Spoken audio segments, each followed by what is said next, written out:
Bonjour à tous et bienvenue dans cette nouvelle vidéo d'analyse on-chain sur la chaîne YouTube de Cryptost. Je suis le prof Chen et aujourd'hui nous allons, à notre habitude, observer les dynamiques du marché et du réseau du Bitcoin afin de comprendre dans quel environnement nous évoluons, quels sont les niveaux de prix qui sont intéressants à observer notamment en ce moment, en ce début de mois de juin, et nous allons essayer de répondre aujourd'hui à une question. Cette question c'est la suivante. Comment et dans quelle mesure les investisseurs à court terme dictent-ils la tendance du marché du Bitcoin depuis le mois de mars? Aujourd'hui, on va vraiment faire de la psychologie de marché, de la psychologie d'investissement. Durant les dernières analyses, on a pu observer plus des dynamiques techniques au niveau de la liquidité du marché et aussi des dynamiques plus fondamentales au niveau de la hype des transactions de Bitcoin BRC20. Aujourd'hui, on va retourner sur des basiques d'investissement, de tests d'investissement psychologiques. On va aller observer la cohorte des investisseurs à court terme. Pour rappel, la cohorte des investisseurs à court terme est un groupe de participants qui détient ses avoirs en Bitcoin sur une durée relativement courte, sur une durée qui est à peu près de 155 jours, moins de 155 jours en général, donc une durée de détention qui dure entre 5 et 6 mois. C'est des entités qui ont tendance à vouloir spéculer. C'est pas forcément des entités qui vont avoir une vision extrêmement long terme, elles vont détenir leur Bitcoin sur pas trop longtemps, elles vont avoir tendance à vouloir réaliser des profits et des pertes dès que c'est possible, elles vont avoir des réactions notamment assez épidermiques au mouvement volatile du prix. Donc c'est typiquement le type d'investisseur qui peut se faire piéger au niveau des 30 000 $ et ensuite réaliser de la perte quand on chute vers les 27 000. Voilà, c'est un profil typique. Mais ça peut aussi être des investisseurs qui ont acheté au niveau des 28 000 et qui ont ensuite revendu à profit, créant une pression de vente au niveau des 30 000. Donc on a à peu près deux types de profils ici. On va étudier tout ça en long, en large, en travers, à travers plusieurs dimensions. Première dimension, ça va être la rentabilité latente des investisseurs à court terme. On va s'intéresser à leur biais psychologique, à leur situation financière, on va voir à quel point ils sont stressés ou pas, et à quel niveau ils peuvent commencer à ressentir du stress. À quel niveau ils vont commencer à pouvoir avoir des mouvements on-chain significatifs qui pourront nous montrer qu'ils sont en train de paniquer ou qu'ils sont en train d'acheter par exemple. Donc ça va être avec les prix réalisés, la distribution des prix réalisés, et on va aussi regarder le taux de profit et de perte à court terme de ces entités. Ensuite, on va s'intéresser rapidement à la rentabilité réalisée. Une fois que du coup on aura compris dans quelle situation ils sont au niveau de leur situation financière, au niveau de leur niveau de stress, on va essayer de comprendre quelle est la prise de décision qui a été faite en conséquence de cette situation. Donc, une fois qu'on aura observé la rentabilité latente, on va regarder la rentabilité réalisée. Et ensuite, en fin de vidéo, on va aller regarder l'activité on-chain de ces entités, des investisseurs à court terme, histoire de confirmer ce qu'on a pu développer comme thèse en fait. On va aller regarder les volumes de transfert associés aux investisseurs à court terme, les volumes de transfert de Bitcoin qui sont âgés de moins de 155 jours, histoire de voir quelle est la dynamique et histoire de voir si c'est cohérent avec ce qu'on a pu voir sur les domaines de rentabilité latente et de rentabilité à court terme. Voilà un peu pour le menu du jour. Rapidement, on va observer le prix du Bitcoin qui évolue depuis quasiment le mois de mars maintenant, dans une fourchette qui est à peu près comprise entre 27 26 000 $ et 30 000 $. Bon, entre mars et avril, on était plutôt sur du 28 000, 30 000. Actuellement, on est un petit peu en dessous, on est passé vers les 27, puis même vers les 26 000. On a eu un point de pivot ici vers les 26 100. Mais on reste globalement dans une forme de range entre 26 et 30 actuellement. Et nous allons le voir, le prix a réagi au niveau des 26 000 $. Et du coup, on a eu une première impulsion haussière ici à la fin du mois de mai. Et là, actuellement, on est en train d'avoir une zone de réaccumulation le 2 juin. Au niveau, juste en dessous des 27 000 en fait.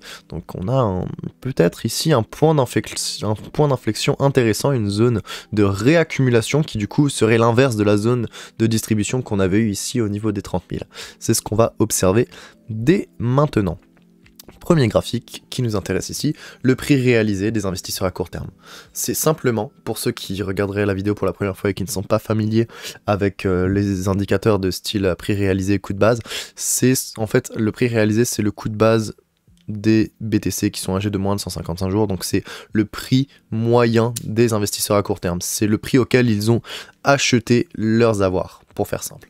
Donc c'est un prix qui est lissé et qui a tendance à évoluer, à suivre en fait la tendance moyenne du cours du Bitcoin. On voit bien qu'on a des moments du coup pendant les bear markets, le prix moyen baisse, le prix d'achat moyen baisse simplement parce qu'il y a une forte accumulation, et ensuite le prix moyen a tendance à suivre le prix du Bitcoin pendant les tendances haussières parce que du coup il y a une accumulation sous-jacente aussi, mais qui est toujours plus basse que le prix, ce qui veut dire que cohorte des investisseurs à court terme, dans l'ensemble, est en profit. Quand dans cette courbe rouge, le prix réalisé est supérieur au prix spot, les investisseurs à court terme sont en perte latente. Quand cette courbe rouge est inférieure au prix spot, ils sont donc en profit latent. Donc déjà, là, on a un premier aperçu qui est assez intéressant. Donc le coup de base des investisseurs à court terme, il a réagi ici au contact du prix spot au niveau des 26 000 $. Durant les tendances haussières, dans tous les cas, ce niveau, il a tendance à agir en tant que support. C'est exactement ce qu'on a pu voir ici durant la moitié du mois de mars, donc entre le 10 et le 12 mars. On a eu une correction du prix de Bitcoin qui est venue tester les 20 000 $, et au niveau des 19 700, on avait le prix réalisé des investisseurs à court terme qui était là, qui a servi de support. Les investisseurs à court terme qui avaient tendance à avoir confiance sur la tendance haussière du prix du Bitcoin, du moins à court terme, ont doublé la mise. Au lieu de paniquer et de vendre proche de leur coût de base, ils ont préféré racheter, et ça a créé une demande suffisante pour un rebond relativement puissant du Bitcoin. Bon, il y a eu d'autres acteurs qui étaient là aussi, il y a eu une influence des mineurs et des investisseurs à long terme, mais dans l'ensemble, les investisseurs à court terme, sur les volumes qui sont transférés on-chain actuellement, eh ben, ils ont quand même une influence qui est relativement considérable, qui est absolument non négligeable. Donc ici, c'est la deuxième fois au cours de l'année 2023 que le coup de base des investisseurs à court terme, il vient soutenir le cours du Bitcoin durant une phase de correction. Donc on est toujours au-dessus de ce support, et tant qu'on ne passe pas en dessous, on peut se dire qu'on est dans une situation relativement confortable pour ces investisseurs à court terme. Historiquement, cette structure, ça favorise un rebond du marché du Bitcoin. C'est ce qu'on a vu ici en mars, c'est ce qu'on a pu voir d'ailleurs les années et les cycles précédents, et habituellement plutôt, les investisseurs à court terme, les STH, ils profitent de cette correction, comme je l'ai dit précédemment, pour doubler la mise au niveau de leur prix moyen d'achat. Donc, ce que nous dit ce graphique, en somme, c'est que les investisseurs à court terme sont dans une situation qui est relativement confortable. Ils sont pas en perte, ils sont pas dans un énorme profit, mais ils sont pas dans une zone de stress non plus. Ils sont en moyenne à un profit latent de entre 2 et 3%. Donc c'est une situation dans laquelle ils ont tendance à ralentir leurs dépenses, à avoir un comportement relativement neutre, et potentiellement, s'ils se sentent en confiance, ils vont commencer à accumuler, ils vont commencer à doubler la mise, ils vont commencer à acheter à ces niveaux de prix là. Donc c'est une dynamique qui pour l'instant est tout à fait saine. On n'est pas du tout à des niveaux de prix qui sont en surchauffe comme on pouvait l'être au niveau des 30 000, et on reste dans un domaine relativement calme actuellement. On va confirmer cette analyse du prix réalisé avec le graphique suivant qui s'appelle l'URPD des investisseurs à long terme et à court terme. On va faire ça très simple. L'URPD, ça veut dire UTXO Realized Price Distribution, c'est la distribution des prix réalisés des UTXO, mais ça, certainement, c'est du chinois pour beaucoup. En fait, c'est simplement les volumes de prix moyens d'achat qui ont été contractés par les acheteurs à un moment donné. Donc ici, par exemple, au niveau des 26 000, on peut voir qu'on a quasiment 600 000 bitcoins qui ont été achetés qui ont été déplacés pour la dernière fois. Donc c'est souvent dû à une prise d'achat.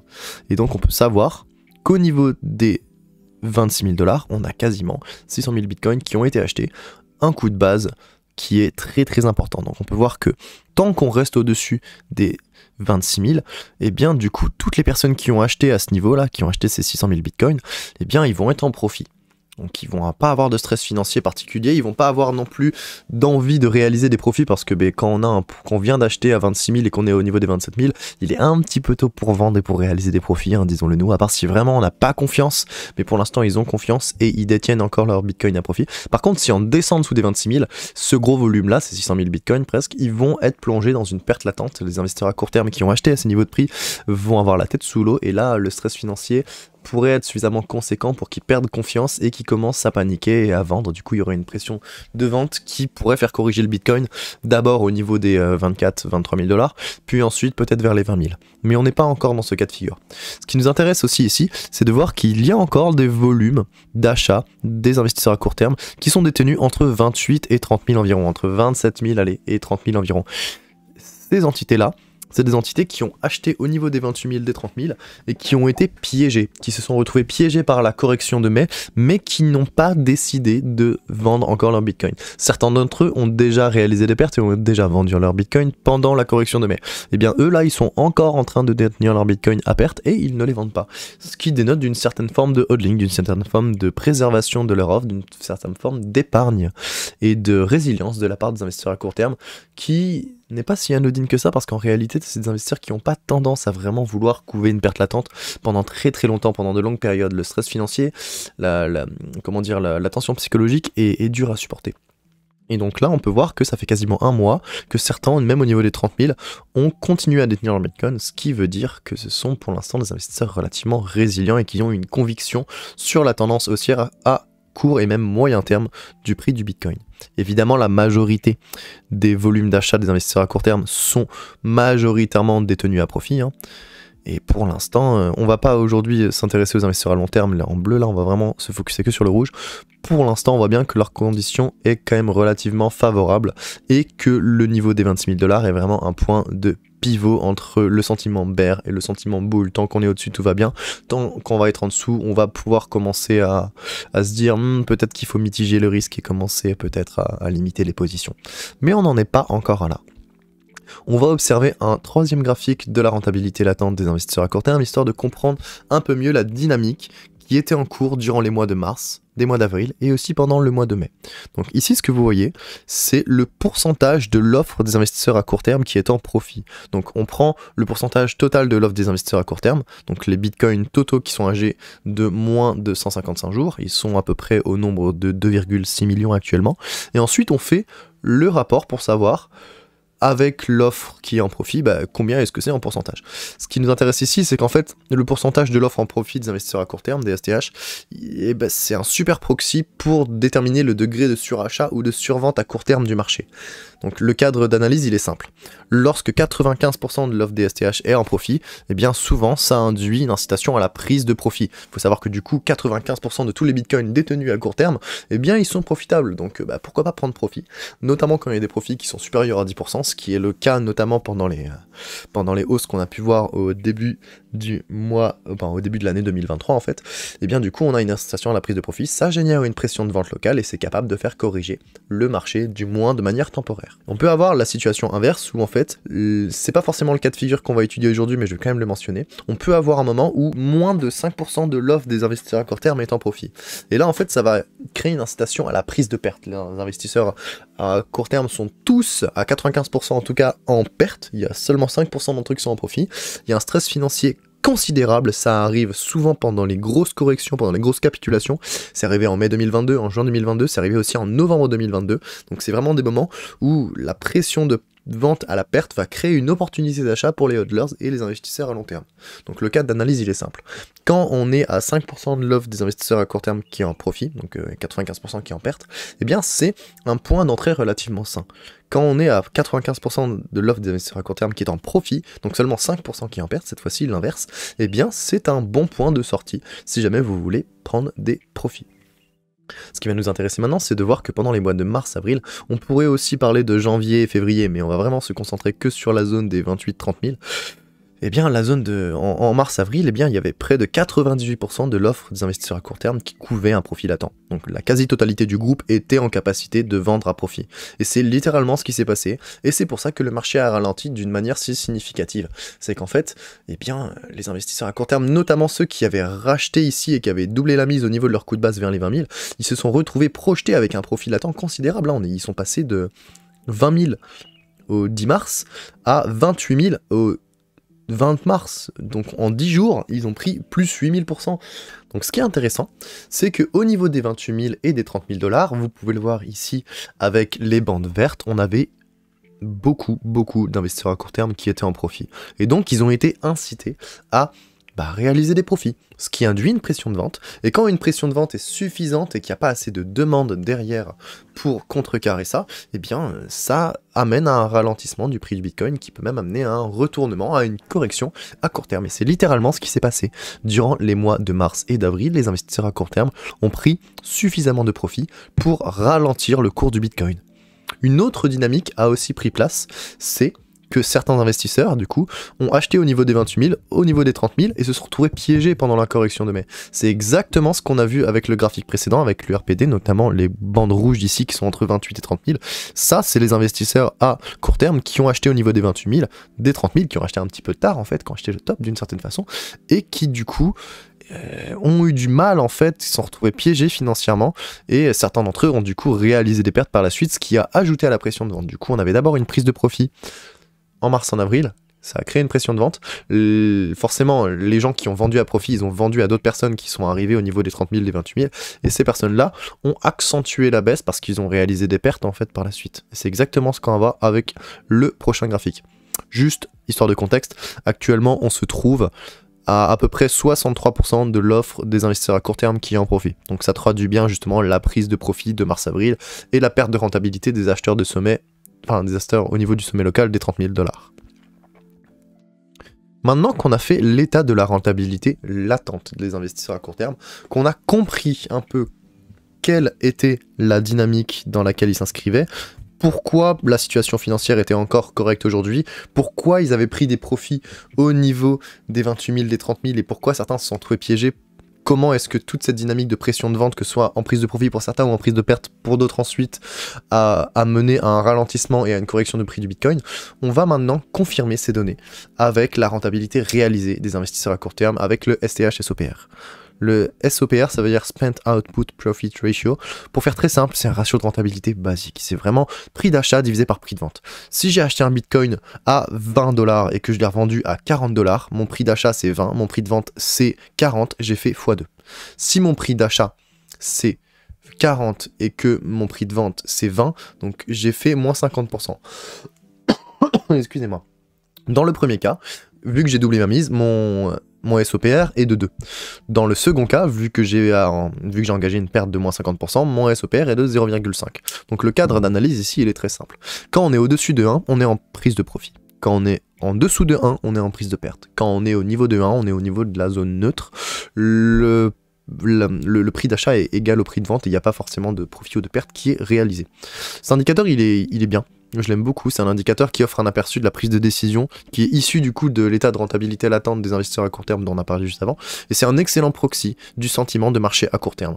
On peut voir pendant les phases baissières des grosses phases de réalisation de pertes en dessous de 1, et une difficulté du SCH-SOPR à se hisser au-dessus de 1, ce qui montre bien qu'il y a une forme de résistance en fait de la prise de perte des investisseurs à court terme face au prix, et du coup ça va driver un marché baissier. Et une fois qu'on est passé au-dessus, et bien en fait on va avoir une zone neutre de 1 qui va servir de support à la tendance. Et c'est exactement ce qu'on est en train de voir maintenant. Donc on est en train de voir une dynamique totalement inversée de celle qu'on a vue avec le bear market. Là on était sur la prise de perte avec une résistance au niveau de 1. Actuellement on est en prise de profit avec un support au niveau de 1. C'est exactement ce qui est en train de se passer. Et c'est une dynamique qui est très saine actuellement. Pour l'instant moi je trouve vraiment que c'est super d'avoir ce support-là et d'avoir peu de prise de perte comme ça, c'est une dynamique qui est très très encourageante. Donc suite à la prise de profit de mars et avril, les bénéfices réalisés par ce groupe, du coup les investisseurs à court terme, ils ont graduellement chuté. C'est ce qu'on peut voir ici, on avait un multiple de profit qui était à peu près à 1,03, on a chuté à 1,02, puis 1,01 et à peu près actuellement au niveau de 1.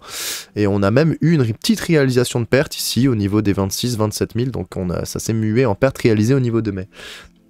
Ce qui est intéressant à observer, c'est qu'on a vraiment ici une diminution, un ralentissement de la prise de profit qui va se muer tranquillement, pas vite, en prise de perte avant de retrouver le point de pivot de 1 et potentiellement de former un point d'inflexion. Donc actuellement, le comportement des investisseurs à court terme en termes de dépenses, il est relativement neutre. Le fait que la zone neutre, justement, la SOPR égale 1, ils servent de support, elle est servie de soutien à la tendance du prix au niveau des 26 000, c'est super constructif. Donc ce qu'il faut retenir de ce graphique, c'est que les détenteurs à court terme, ils ont préféré ralentir leur prise de perte, leur prise de profit ensuite, leur prise de perte. Au niveau de leur coût de base, ça suggère qu'ils sont en train d'anticiper de manière saine une correction plus profonde du prix. Pour faire simple, ils se sont dit, bon, là actuellement, c'est pas intéressant de réaliser des profits, voilà, même si on est en profit latente de 3%, c'est pas forcément intéressant de générer de la pression de vente juste pour prendre de 3% de profit.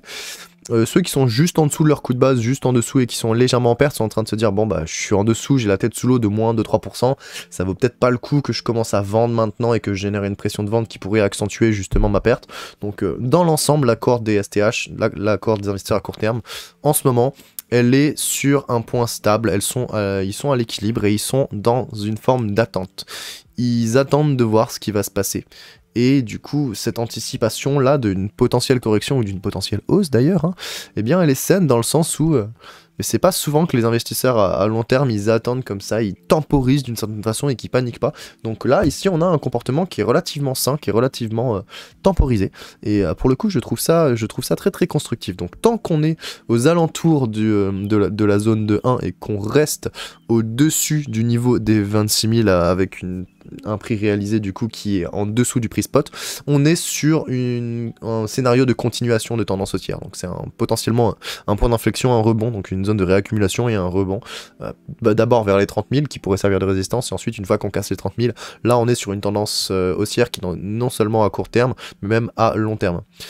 Évidemment, rien n'est joué. Il se peut très bien qu'on casse les 26 000 par le bas et à ce moment-là, on invalide le biais aussi à court terme et on va rechercher les 24 000 et puis les 20 000. Donc rien n'est joué encore actuellement. Il se peut très bien que demain, à cause de je sais pas quelle news ou d'une liquidation longue sur les marchés dérivés, on tombe aux 25 000 et à partir de ce moment-là, il se peut que ça crée de la panique, surtout si c'est un mouvement baissier volatile. Donc on reste dans une forme d'attente, on reste dans une forme de temporisation.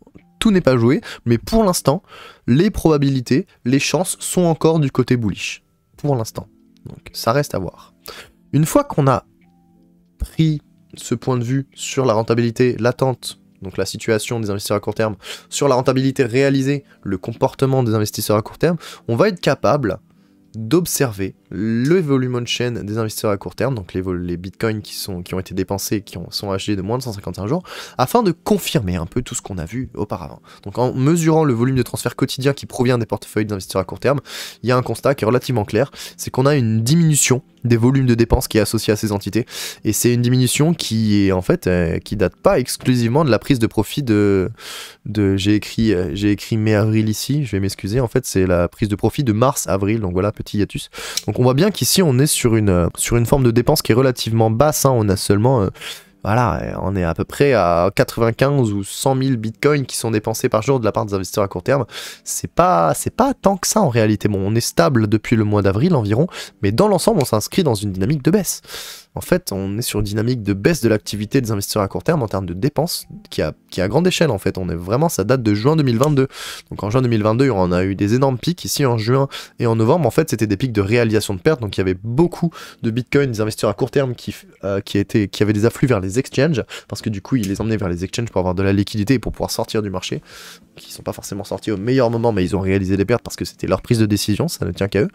Mais alors que du coup, au niveau de juin, on avait quasiment 200 000, bon 300 000 à 200 000 bitcoins qui étaient dépensés en moyenne chaque jour sur le réseau, bah le volume actuel, il est réduit de tiers, de moitié quoi.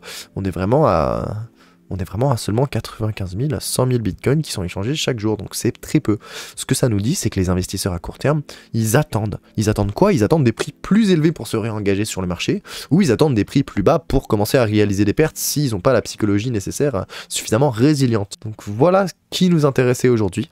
C'était important pour moi d'essayer vraiment de vous montrer que du coup, on a eu une influence d'investisseurs à court terme qui était très importante, donc vraiment cette prise de profit au niveau des 28 000, 30 000 entre mars et avril, qui a induit une pression de vente suffisante.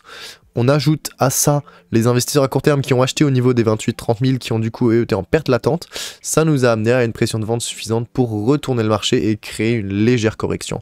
Actuellement, la correction est en train de ralentir et on se rend compte qu'au niveau des 26 000 $, on est au niveau de point de pivot suffisant, le même qu'on avait connu en mars, ici au début mars de 2023, au niveau des 20 000. Donc on a eu une magnifique prise de profit, ensuite une prise d'achat qui a amené à une prise de perte. Tout ça, ça a créé une pression de vente suffisante pour faire ralentir le prix, avoir une inversion et avoir une correction en mai. Donc l'adage sell in May, go away, il a encore été vérifié en 2023, clairement. Et actuellement, on est en train de ralentir et d'avoir une zone de réaccumulation avec des volumes d'accumulation qui sont quand même considérables au niveau des 26 000. On a quasiment 580 000 à 590 000 bitcoins, presque 600 000 bitcoins qui ont un coût de base au niveau des 26 000. Donc tant qu'on est au-dessus des 26 000, tout va bien. Quand on descend en dessous des 26 000, ça pourrait se corser encore un petit peu. Voilà pour l'analyse on-chain d'aujourd'hui, on va résumer ça très simplement.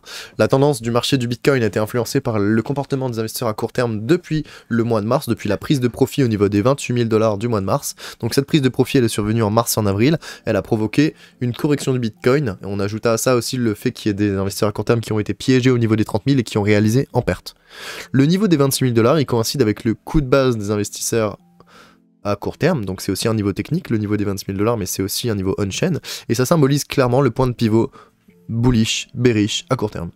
L'activité on-chain associée aux investisseurs à court terme, elle suggère aussi qu'ils gardent confiance, mais qu'ils font preuve de prudence et qu'ils ralentissent leurs dépenses. Ils attendent en gros une confirmation d'une reprise de la hausse. Voilà qui fait le tour de cette analyse on-chain. J'espère qu'elle vous aura permis de mieux vous situer sur le marché du Bitcoin actuellement, de mieux comprendre pourquoi le niveau des 26 000 $ va être un niveau déterminant dans les prochains jours, les prochaines semaines. Si vous avez aimé cette vidéo, je vous invite à la partager, à larguer un like sur la vidéo, ça fera toujours plaisir. Vous pourrez trouver le tweet récapitulatif comme d'habitude sur le compte Twitter de ProfChain. Vous aurez évidemment l'analyse écrite si vous voulez du coup plus de détails sur le site de Cryptost. Ce tableau de bord est évidemment disponible et sera rejoignable à partir d'un lien en description de la vidéo. Et je vous invite, si vous voulez vraiment comprendre comment est-ce que la dichotomie STH-LTH, comment est-ce qu'on arrive à comprendre, comment est-ce qu'on peut différencier un investisseur à court terme d'un investisseur à long terme, je vous ai traduit il y a quelques mois de ça cet article d'analyse de Glassnode avec Raphaël Schulze-Kraft, qui est le cofondateur de Glassnode et qui a conduit une étude statistique sur les dépenses de Bitcoin qui nous permet du coup de créer ce seuil des investisseurs à court terme et à long terme au niveau des 155 jours. Donc c'est vraiment une analyse qui est hyper pertinente, hein. Je vous invite vraiment à aller la lire parce que elle a vraiment quelque chose qui tient du génie, hein, dans l'analyse de la probabilité de dépense des UTXO, c'est vraiment génial. Donc ça, je vous invite à aller le lire si vous voulez aller plus loin. C'est en français, ça a été traduit, c'est cadeau, c'est gratuit. Bien sûr, je vous invite à vous abonner, à activer la petite cloche sur la chaîne YouTube des Cryptos. Vous retrouvez toutes les analyses on-chain dans la première playlist, Analyse on-chain. Et pour ceux qui veulent encore plus d'informations, qui veulent être accompagnés, qui veulent vraiment réussir leurs investissements au niveau des cryptos et avoir énormément d'informations, que ce soit sur le côté fondamental, sur le côté technique, sur le côté on-chain, sur le Web3, sur les NFT, on a des offres avec Cryptos Research, on a une newsletter tous les 15 jours, on a un Discord avec les analyses détaillées en temps réel et avec vraiment les meilleurs alphas de tout le crypto Twitter français et de toutes les formations françaises, simplement parce que on a le plus grand panel d'offres d'informations possibles. On a des experts, on a quand même le fameux Vincent Gann dans l'analyse technique, on a Will qui est le responsable de Cryptos Research et qui s'occupe du côté fondamental, on a Koban qui fait de l'analyse fondamentale aussi et qui vous donne des super projets et des mises en pratique notamment autour d'airdrop, et pour ma part je m'occupe de l'analyse on-chain. Voilà qui fait le tour de cette analyse on-chain. J'espère qu'elle vous aura plu, que vous savez un peu mieux comment vous situer actuellement et pourquoi et comment les investisseurs à court terme ont dicté la tendance du prix du Bitcoin depuis mars. Je vous souhaite une excellente fin de journée à tous. Merci et au revoir. Ciao ciao.